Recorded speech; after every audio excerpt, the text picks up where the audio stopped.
Hello everybody. Look, I turned myself into a beaver. Anyways, here's the video. In the shadowed badlands of windswept moors, valleys and ruins of many a setting, where the earth cracks like brittle bone, lurks the Gorgon. A colossal bull, sheathed in dusky iron-laced scale that gleam in the dark of its lair. Towering 6 feet at his shoulder, and weighing 4,000 pounds, this magical beast embodies bestial wrath and seeping dread, its bellows echoing like a forge hammer, and its great fork creeps like dread.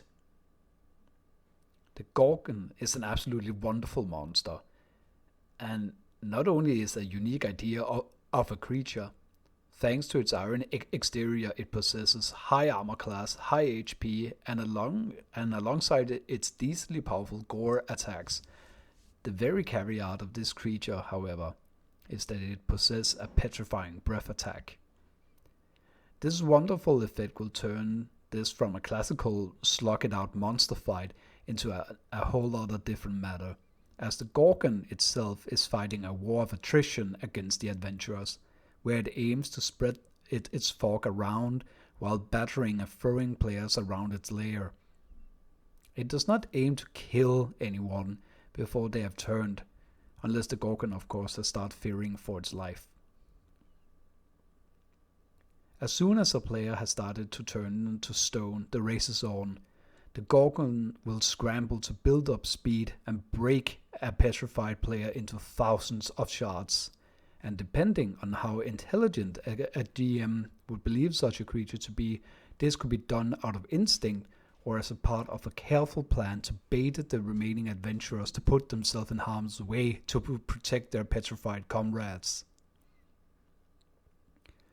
Going with the idea that monsters would choose to live in environments that benefit them, a Gorgon would choose its lair to be within valleys or underground, as this would create perfect corridors for bulldozing intruders and allow for a natural build-up of their breath weapon, keeping wind from dispersing these dangerous fumes, making them ideal to be lured into dungeons and used as both security system and a cleanup crew.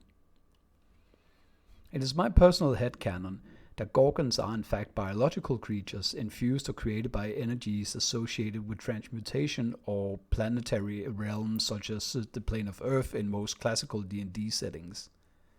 These creatures, kinda like an armadillo, are protected by an exterior bulk, but unlike an armadillo, possess the magical petrification organ that creates the vapor, but also an additional organ which allowed them to, upon the consummation of their prey, depetrify the remains and gain nourishment from it.